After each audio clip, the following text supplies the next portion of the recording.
예전에 이런 글귀를 메모해 두었습니다. 삶의 의미는 사랑할 때 생긴다. 사람의 아름다움은 누군가에게 무엇이 되어줄 수 있다는 것. 다른 사람에게 삶의 의미를 더해주며 영향을 미치는 소중한 관계를 지속하는 데 있다. 사람답다라는 말이 있죠. 인간미가 넘친다. 그런 말이 있습니다. 이러한 말은 작은 것이라도 남을 사랑하고 배려하고 선한 영향을 줄 때 느끼는 자연스러운 감정이라고 볼 수 있겠죠. 길을 건너려는 할머니를 보고 잠시 차를 멈춰 세우고 지나가시도록 배려할 때 흐뭇하게 웃으시는 모습에서도 느낄 수 있는 아름다움이 있습니다.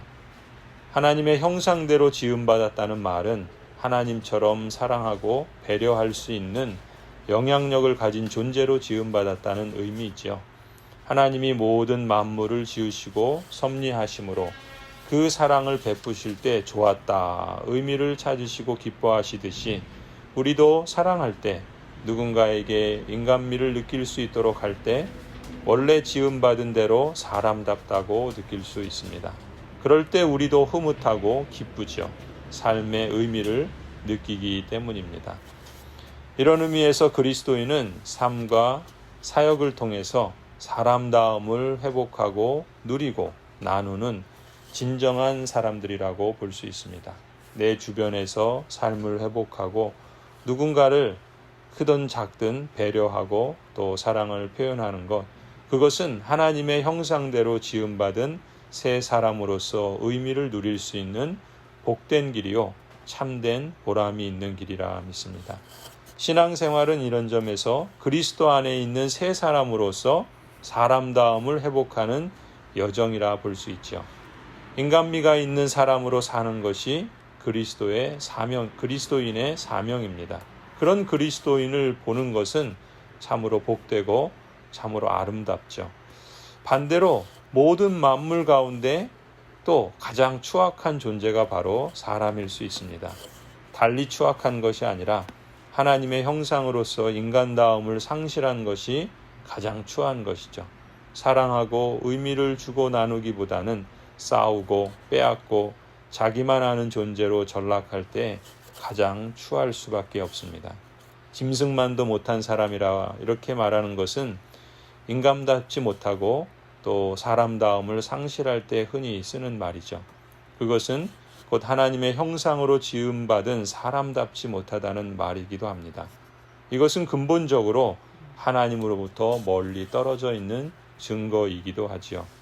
오늘 우리가 읽은 예레미야서의 이 남유다 언약 백성들의 모습이 바로 이 사람다움을 상실한 하나님의 형상의 그 지음받은 모습을 잃어버린 그러한 것들 때문에 그들에게 임하는 심판의 메시지를 보게 됩니다. 17절 18절입니다. 너는 지금 그들이 유다의 성읍들과 예루살렘의 모든 거리에서 하는 일들을 보고 있지 않느냐? 자식들은 땔감을 줍고 아버지들은 불을 피우고 어머니들은 하늘 여신에게 줄 빵을 만들려고 가루로 반죽을 하고 있다. 또 그들은 나의 노를 격동시키려고 다른 신들에게 술을 부어 바친다.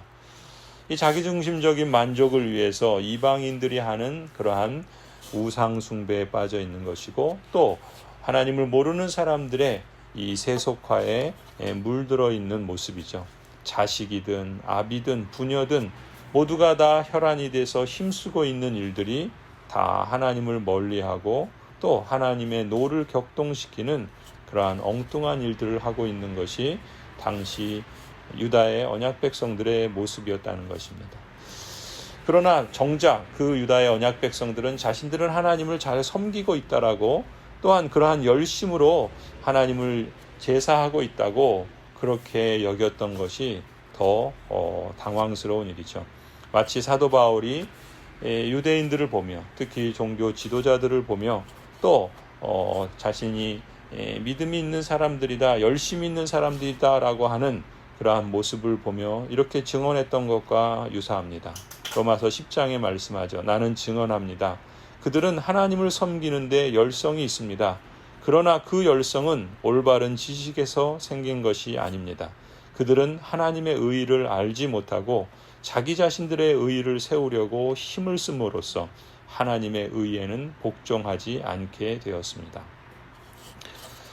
그래서 하나님께서 오늘 본문에서도 남유다의 언약 백성들에게 말씀합니다. 20절이죠. 그러므로 나 주 하나님이 말한다.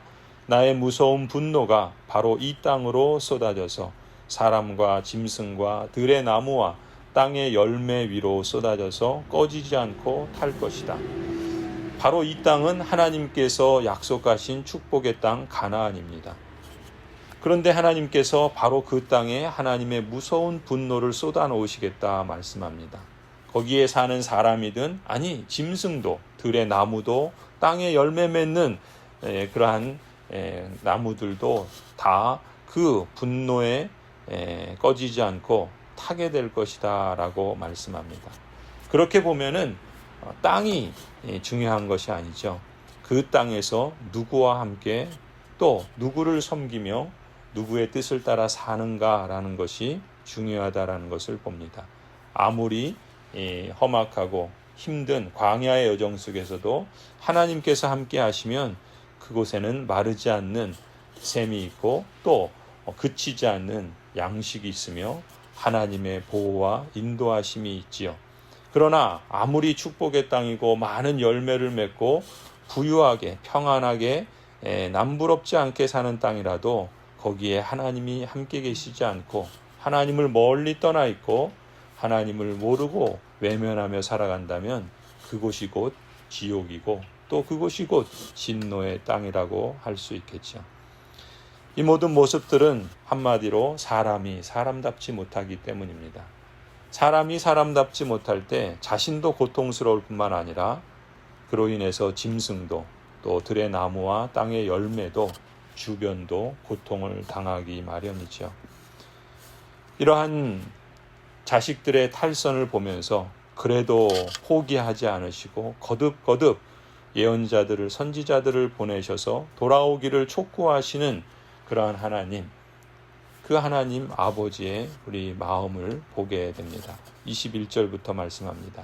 나 만군의 주 이스라엘의 하나님이 말한다. 내가 너희에게 받고 싶은 것은 제사가 아니다. 너희가 번제는 다 태워 내게 바치고 다른 제물은 너희가 먹는다고 하지만 내가 허락할 터이니 번제든 무슨 제사든 고기는 다 너희들이나 먹어라. 오직 내가 명한 것은 나에게 순종하라는 것. 그러면 내가 그들의 하나님이 되고 그들은 나의 백성이 될 것이라는 것. 내가 그들에게 명하는 그 길로만 걸어가면 그들이 잘 될 것이라고 한 것뿐이지 않았더냐. 그러나 그들은 내게 순종하지도 않고 내 말에 귀를 기울이지도 않았다. 오히려 자기들의 악한 마음에서 나오는 온갖 계획과 어리석은 고집대로 살고 얼굴을 나에게로 돌리지 않고 오히려 등을 나에게서 돌렸다. 하나님의 그 마음을 이렇게 표현하고 계시는 것이죠. 이렇게 하나님께서는 오래 참으시고 또 선지자들을 보내서 말씀하시고 기다리시고 또 하나님의 언약 백성들이 회복되어 돌아오기만을 그렇게 애타하시며 말씀하십니다. 그러나 우리가 기억해야 할 것은 하나님은 오래 참으시지만 그 참으심에도 끝이 있다는 것을 우리는 기억해야 할 것입니다. 16절이 그것을 우리에게 암시하고 있죠. 그러므로 너 예레미야는 이 백성을 보살펴달라고 기도하지 말아라. 너는 그들을 도와달라고 나에게 호소하거나 간구하지도 말고 나에게 조르지도 말아라. 나는 이제 너의 말을 들어주지 않을 것이다. 하나님께서 선지자를 통해서 말씀하시고 돌아오도록 촉구하시고 때로는 당근을 때로는 채찍을 하나님의 다양한 방식으로 섭리하시고 일하시지만 그러나 이 땅의 역사가 끝날 때가 있다는 것이죠. 개인의 인생에 종말이 있듯이 이 역사가 마무리될 때가 있습니다. 그때 하나님의 오래 참으심은 이제 끝에 이르게 될 것이고 오직 하나님의 심판과 또 하나님의 참된 언약 백성들에게는 영광의 날이 펼쳐지게 될 줄로 믿습니다.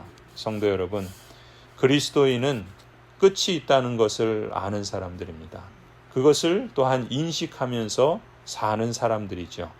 그렇기 때문에 우리에게 주어진 짧은 생과 우리의 삶이 그만큼 소중하고 귀한 시간임을 느끼고 그래서 그렇게 더 살아가고자 애쓰는 것 아니겠습니까? 하나님의 성품이나 하나님께서 말씀하신 것이나 또한 하나님께서 지난 역사 속에서 행하시는 것들을 우리가 주목해 본다면 삶의 의미는 단순하게 말하면 사랑할 때 생긴다는 것을 느끼고 체험할 수 있습니다. 누군가에게 무엇이 되어줄 수 있는 사람은 참으로 아름답습니다. 다른 사람에게 삶의 의미를 더해주고 영향을 미치는 소중한 관계를 지속하는 삶이야말로 하나님의 형상다운 삶이라고 할 수 있겠죠. 거기에 참된 삶의 의미를 찾을 수 있고 또한 기쁨이 있습니다. 주님께서 명하시는 길, 이처럼 복되고 아름다운 길을 걸어가며 기쁨을 누리고 나누는 복된 삶을 살아가시기를 간절히 축원합니다.